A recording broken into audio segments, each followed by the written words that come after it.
Hello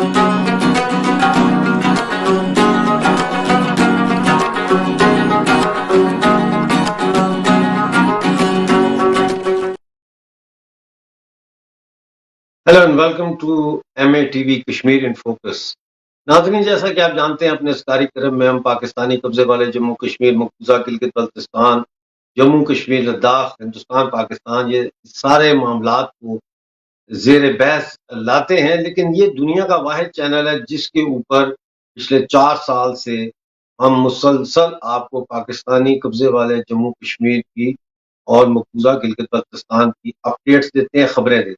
इस वक्त पाकिस्तानी मकबूजा जम्मू कश्मीर से जो खबरें आ रही हैं वो ये हैं कि जॉइंट अवामी एक्शन कमेटी की जो राब्ता मुहिम है 5 मार्च की हड़ताल के लिए, वो बहुत तेज हो गई है और कई शहरों में वार्ड की सतह पे जो है वो मोबिलाइजेशन हो रही है, तंजीमें बन रही हैं। इसके साथ साथ नाजरीन, ये भी इतला आ रही है कि पाकिस्तानी फौज ने अब पाकिस्तानी कब्जे वाले जम्मू कश्मीर में आर्मी पब्लिक स्कूल्स खोलने शुरू कर दिए और इस हवाले से पलंदरी में एक स्कूल खोला जा रहा है, जहां पे फौज की जेर निगरानी पाकिस्तानी कब्जे वाले जम्मू कश्मीर के बच्चों की जो तालीम है वो अब उनको दी जाएगी। तो इसके ऊपर काफी वावेला और शोर मचा हुआ है। लेकिन नाजरीन, इसके साथ साथ मैं आपको बताता चलूं कि अभी म्यूनिख में 16 से 18 फरवरी तक 2 रोज़ा कॉन्फ्रेंस हुई है जिसको म्यूनिख सिक्योरिटी कॉन्फ्रेंस कहा जाता है। वहाँ पे अमेरिकन फॉरेन मिनिस्टर ही समझ लें, सेक्रेटरी ऑफ स्टेट वो Anthony Blinken, German foreign minister और इंडियन फॉरेन मिनिस्टर का पैनल इंटरव्यू किया गया था। हम आज उस पर भी बात करेंगे और पाकिस्तान के इलेक्शंस के हवाले से कौमी असम्बली का यानी नेशनल असम्बली का जो सेशन है वो होने से पहले पंजाब असम्बली और सिंध असम्बली के इजलास होने जा रहे हैं, उन पर भी बात करेंगे। लेकिन पहले हम जोड़ लेते हैं अपने साथ हमारे गेस्ट, आपके जाने पहचाने 22 साल तक जम्मू कश्मीर में खिदमत की है देश की, मेजर जनरल AK सिवात साहब। नमस्ते आपका जी, thank you very much for joining us. नमस्कार मिर्जा साहब। ये पाकिस्तान में जो थैंक यू मिर्जा साहब। सो कॉल्ड आजाद कश्मीर है, आवाज आ रही है आपको?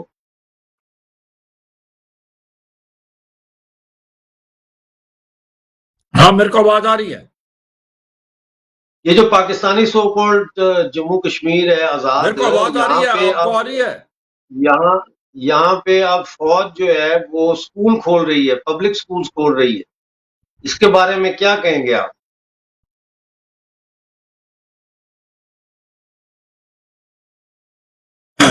देखो, अभी बहुत देर हो चुका है।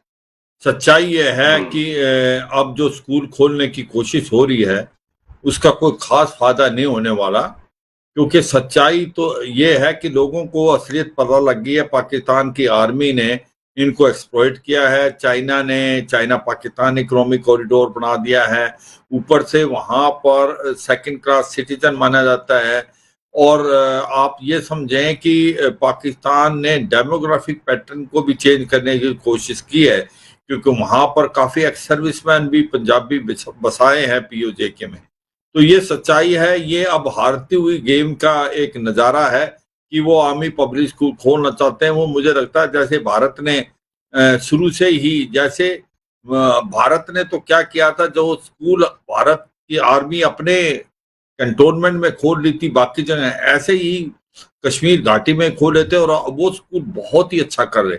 उसके जो स्टूडेंट्स हैं आजकल वो एक दो तो IAS भी बने हैं, तो बहुत अच्छा कर रहे हैं। तो मुझे लगता है ये कॉपी करने की कोशिश है, मगर इसमें कोई फायदा नहीं होने वाला, क्योंकि अब लोगों ने वहां पर मन बना लिया है POJ के और गिलगित बाल्टिस्तान में चाहे कुछ भी हो, अब उन्होंने पाकिस्तान के साथ नहीं रहना। उसकी वजह यही है कि जिस प्रकार से उनका एक्सप्लॉइटेशन हुआ है, जिस प्रकार से उनको लग रहा है कि वो बहुत पिछड़ गए हैं भारत के जम्मू और कश्मीर से, और उनको लगता है कि अब अगर हम पाकिस्तान के साथ रहे तो हमारा भी भट्टा गोल हो जाएगा, जैसा पाकिस्तान का हो रहा है। क्योंकि सबसे ज्यादा प्रॉब्लम आ रही है वो POJ के और गिलगित बाल्टिस्तान में है। जो शिया पॉपुलेशन है गिलगित बाल्टिस्तान में वो तो वैसे भी कहते हैं कि हमें तो कभी पाकिस्तानियों ने पाकिस्तानी सोचा ही नहीं, तो हम तो कहते हैं कि हम तो जो स्कार्दू से कारगिल की सड़कें खोलो, हमें जाने दो, हम भारत में जाना चाहते हैं। और इसी प्रकार से पीओजे के में मुजफ्फराबाद, मीरपुर, कोटली, झांगड़ सभी जगह पर लोग सड़कों पे आए हुए हैं। वो कह रहे हैं ना पानी है, ना बिजली है, ना हमारे पास खाने को दाने हैं, ना पेंशन मिल रही, ना पे मिल रही। आटे की दाम 370 रुपए पर केजी है और बिजली जो है वो 80 रुपए पर यूनिट से ज्यादा। वही बिजली जो मंगरा डैम में बढ़ती है पीओजे के में, मगर वो पहले जाती है पंजाब में फिर वापस आती है। और ये तो सबको पता है कि जो नदी है इनकी मेन रिवर पीओजे की आपकी नीलम नदी, उसको भी मुंह मोड़ के इन्होंने पंजाब की तरफ कर दिया है। तो अब मुझे नहीं लगता कि कुछ फर्क पड़ने वाला है। अब लोगों ने मन बना लिया है, अब वो नहीं रहना चाहते पाकिस्तान के साथ। अब ये हारे हुए जुआरी का गेम है। अब ऐसा लगता नहीं कि पाकिस्तान की आर्मी कुछ कर पाएगी। अब लोगों ने सर पे कफन बांध दिया, वो कहते हैं आर पार की लड़ाई करनी है। अगर पाकिस्तान की आर्मी हमारे सामने आएगी तो हम मरने मिटने को तैयार हैं। मिर्जा साहब। जी, बिल्कुल ऐसी ही सूरत-ए-हाल देखने में आ रही है पाकिस्तानी कब्ज़े वाले जम्मू कश्मीर में। जनरल साहब, ये म्यूनिख सिक्योरिटी कॉन्फ्रेंस हुई, बड़ी उसको अहमियत दी जा रही है और इसमें हमारे जो भारतीय फॉरेन मिनिस्टर हैं डॉक्टर जयशंकर, वो भी थे, एंथनी ब्लिंकन, और जर्मन जो है फॉरेन मिनिस्टर भी थी। तो कैसे देखते हैं इस कॉन्फ्रेंस को? इसमें जयशंकर जी ने बड़ी बातें की, लोगों ने तालियां बजाई उनकी बातों पे। तो कैसे देखते हैं, इसकी क्या सिग्निफिकेंस है? देखो, इसके अंदर सच्चाई ये है कि ये बहुत बड़ी सिग्निफिकेंस है भारत की डिप्लोमेसी की। क्योंकि जो एंकर इस डिस्कशन को एक प्रकार से करा रहा था, उसने, जो लेडी थी, उसने ये पॉइंट बोला कि जिसके अंदर एंटनी ब्लिंकन भी थे, जो सेक्रेटरी ऑफ स्टेट हैं यूएस के, और फॉरेन मिनिस्टर जर्मनी की भी थी, और डॉक्टर एस जयशंकर भारत के एक्सटर्नल अफेयर मिनिस्टर थे। तो उसने भारत की तरफ देख के बताया कि ये कैसे कर रहा है भारत कि अमेरिका के साथ भी अच्छे रिलेशन है, रूस के साथ भी है। ये क्या वजह है कि उसने ज्यादातर ये पॉइंट इसलिए किया कि रूस यूक्रेन की लड़ाई में भारत ने कोई डायरेक्ट रूस को जो है वो नहीं एक प्रकार से क्रिटिसाइज किया। तो ये ऐसा कुछ क्वेश्चन जब पूछा गया था, तो डॉक्टर जयशंकर ने उसका बहुत ही अच्छा जवाब दिया, जिससे लोगों ने ताली बजाई। जो उन्होंने कहा, देखो भारत पहले नॉन अलाइंड था, अभी भारत जो है मल्टी अलाइंड हो गया। आज की तारीख में ये पूरा वर्ल्ड है, इसके अंदर मल्टी पोलर हैं, और भारत के रिश्ते हर से अच्छे हैं। भारत के रिश्ते अमेरिका से बहुत अच्छे हैं, हम स्ट्रेटेजिक पार्टनर हैं। भारत के रिलेशनशिप रूस से भी अच्छे हैं। भारत के रिलेशन रूस से आज से नहीं, 1971 से है। और भारत वो ही करता जो नेशनल इंटरेस्ट में है। उसने बहुत ही एक बड़ा अच्छा एग्जांपल दिया, कहता आपको तो अच्छा लगना चाहिए कि if India is smart, I am smart. तो इसीलिए हम जो है ऑयल भी खरीद पाए हैं रूस से, जबकि उसके ऊपर इकोनॉमिक सैंक्शन लगाई हुई थी यूरोप ने। तो सच्चाई ये है कि कोई भी यूरोप में अमेरिका को अक्यूज नहीं कर सकता कि जब रूस यूक्रेन लड़ाई हो रही है तो आप ऑयल क्यों खरीद रहे हो रूस से। भारत क्या, वो तो चीन भी खरीद रहा है, और भारत जो ऑयल खरीदता है उसको रिफाइन करके यूरोप में ही बेचता है। यूरोप को भी जरूरत है, यूरोप तो सबसे ज्यादा गैस और ऑयल रूस से ले रहा था। अगर उनको वाकई ये करना था कि आपने ऑयल नहीं लेना रूस से, तो आपको काटसा लगाना था, countering America adversary through sanction act, जैसे आपने ईरान पे लगाया था। वो तो नहीं लगाया। भारत ने ईरान से जो ऑयल लेता था, काटसा लगाने के बाद भारत ने जीरो कर दिया था ऑयल लेना। तो कहने का मतलब यह है कि भारत के जो एक्सटर्नल अफेयर मिनिस्टर, उन्होंने ये दिखाया कि भारत जो है एक मल्टीपोलर वर्ल्ड को पहचानता है। भारत जो है वो हर देश के साथ अच्छे रिलेशन है। भारत वो कार्रवाई करता है जो कि भारत नेशनल इंटरेस्ट में हो और सारे देशों के इंटरेस्ट में। तो भारत एक बहुत बड़ा ब्रिज हो सकता है। यह भी क्वेश्चन पूछा गया था, क्या भारत जो है एक मीडिएशन का रोल प्ले कर सकता रूस यूक्रेन लड़ाई में, तो उन्होंने बड़ा साफ सुथरा जवाब दिया था कि देखो हमारे को ऐसे सुमोटो कोई कहे कि हम कर ले तो मैं नहीं सोचता कि हमें करना है, मगर अगर हमें पूरा वर्ल्ड कहता है और कुछ देश हमें कंसल्ट करते हैं तो वाकई हम इस काम को भरपूरी अपने कोशिश करेंगे और ये इतनी कोशिश करेंगे कि इनके रिश्ते सुधरें और लड़ाई बंद हो रूस और यूक्रेन में। तो कहने का मतलब ये है कि जो ये डिस्कशन थी इसमें कहीं ना कहीं एक्सटर्नल अफेयर मिनिस्टर ने ये दिखाया कि आज भारत की जो डिप्लोमेसी है वो बहुत मैच्योर्ड हो गई है। इसी जमाने में भारत देखता था अमेरिका की तरफ या रूस की तरफ क्या बोलना है, आज भारत की तरफ लोग देखते हैं कि भारत क्या बोल रहा है, क्योंकि बड़ी सोच समझी बातें करना। External affair minister doctor S Jaishankar ने जब ये बातें की तो वहां तालियों से पूरा का पूरा जो हॉल था गूंज उठा। उसकी वजह यही है कि yes India really a smart country और भारत एक ऐसा देश है जिसके रिश्ते सबसे अच्छे हैं। भारत एक ऐसा देश है जो कि वॉइस ऑफ ग्लोबल साउथ बन के निकला है। भारत एक ऐसा देश है जो डेवलपिंग कंट्री को साथ लेके चल रहा है। भारत एक ऐसा देश है जो रूस को भी कह सकता है, पुतिन की आंखों में आंखें डाल के डॉक्टर प्राइम मिनिस्टर मोदी ने बोला था this is not an era of war. तो ये भी कहें भारत की काबिलियत तो क्षमता है कि साफ सुथरे शब्दों में पुतिन को बोला था ये लड़ाई का जमाना नहीं। तो ये सच्चाई है।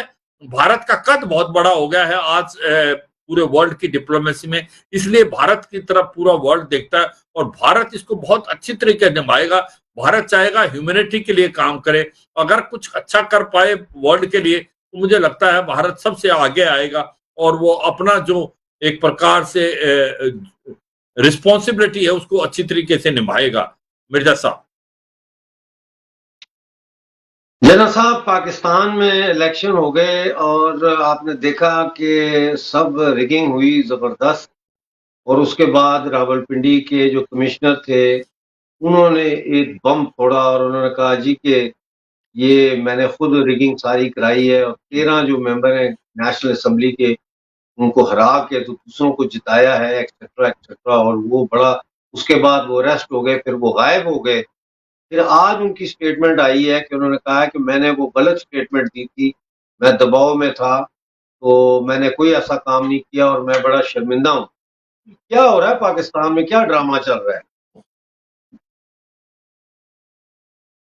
देखो मिर्जा साहब, पाकिस्तान में कुछ भी हो सकता है, कौन आदमी क्या कह दे और बाद में पलटी मार जाए उसका भरोसा नहीं। और मुझे लगता है कि जिस प्रकार से जो कमिश्नर रावलपिंडी के लियाकत अली ठक्कर, वो उन्होंने पहले सच बोला था और अब वो प्रेशर में आए हैं पाकिस्तान की आर्मी से, क्योंकि अगर वो बात मान लें जो उन्होंने बोली थी कि जो 13 की 13 सीटें वो जा रही थी पीटीआई के इंडिपेंडेंट कैंडिडेट को, मगर उन्होंने जानबूझ के उनको हरवाया। तो ये दिखलाता है कि भाई इमरान खान की जो पार्टी के जो कैंडिडेट हैं इंडिपेंडेंट लड़े थे, जो 93 वो 93 नहीं, वो 70-80 सीटें और भी थी, 13 तो यही थी। तो एक प्रकार से सिचुएशन चेंज हो जाती है। तो इसलिए इसको प्रेशर डाल के इससे दोबारा करा दिया कि भाई मैंने जो बोला था वो गलत बोला था, मैं तो प्रेशर में था। आप किसके प्रेशर में थे पहले? आप बताएं किसके प्रेशर में? क्या आप पीटीआई के प्रेशर में थे जो कि खुद उसका लीडर इमरान खान जेल में है? क्या आप किसके प्रेशर में थे? अभी आप प्रेशर में हैं, अभी पाकिस्तान की आर्मी जो चाहती है वो कराती है। मगर सच्चाई क्या है मिर्जा साहब, ये जो गवर्नमेंट बनने वाली है ये बिल्कुल अनस्टेबल है और ये इकोनॉमिक क्राइसिस को नहीं सुधार पाएगी। और सच्चाई यह है कि पाकिस्तान की आर्मी के बैक चैनल से कार्रवाई करने के बाद भी जो पाकिस्तान पीपल पार्टी है वो वैसे तो सपोर्ट करेगी पीएमएलएन को, जो कि बाहर से करेगी और इश्यू बाय इश्यू, मगर उसका हिस्सा नहीं बनेगी। अगर वो हिस्सा नहीं बनती जो बात हो रही है तो फिर ये गवर्नमेंट कभी भी गिर सकती है, क्योंकि इकोनॉमिक क्राइसिस इतना बहुत बड़ा है। तो ये मेरे को लगता है बिलावल भुट्टो ने बहुत बड़ी चालाकी कर रहा है जरदारी के साथ।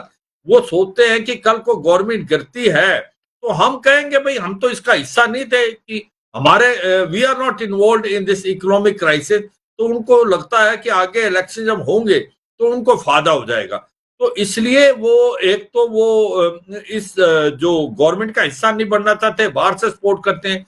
दूसरा, उन्होंने जो अपने फादर के लिए, आसिफ जरदारी के लिए प्रेसिडेंट की पोस्ट मांगी है, जो कि एक प्रकार कैंडिडेट अगर पीएमएलएन ने मान लिया है तो वो प्रेसिडेंट बन जाएंगे।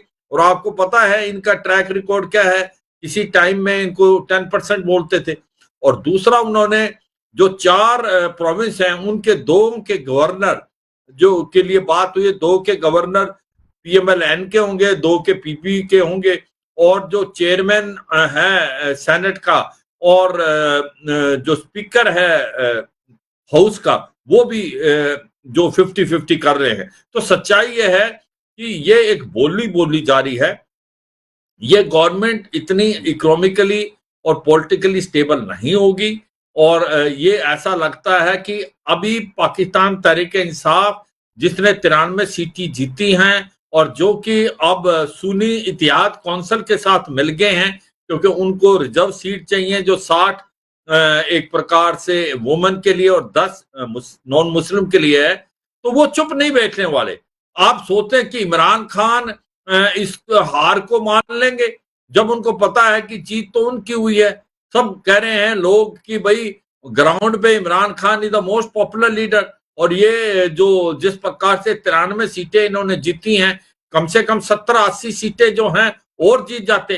तो आपके नाक के तले पाकिस्तान की आर्मी जो कोलिशन गवर्नमेंट बना रही है, पीएमएलएन और पीपीपी, और आप सोचते हैं कि पीटीआई चुप रहेगा। इमरान खान जेल में तो है मगर अभी भी वो इफेक्टिव है, जिस प्रकार से आर्टिफिशियल इंटेलिजेंस से उसने भाषण दे दिया है। तो मुझे लगता है कि एक बहुत ही सिचुएशन जो है काफी नाजुक होने वाली है पाकिस्तान में। एक सिविल वार की तरफ जा सकता पाकिस्तान अगर इमरान खान नहीं माने। और उन्होंने जो लोग सड़कों पे आ गए, स्पेशली जो पीटीआई के वर्कर हैं, और उसके ऊपर तो आपको पता ही है कि जो प्रॉब्लम है आज अभी इनको $3 बिलियन चाहिए और आईएमएफ से लोन लेना है। वो कैसे आईएमएफ से लोन मिलेगा?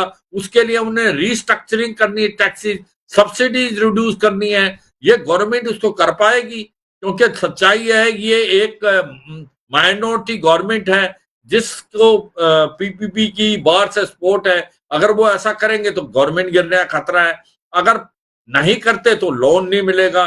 और ऊपर से जिस प्रकार से इकोनॉमिक क्राइसिस इतना बढ़ गया है कि डेट इतना है, डेट टू जीडीपी रेशियो 100% ज्यादा, इन्फ्लेशन 40% से ज्यादा हो चुका है। फॉरेन रिजर्व $4.1 बिलियन रह गए हैं जो 10 दिन का इंपोर्ट नहीं दे सकते।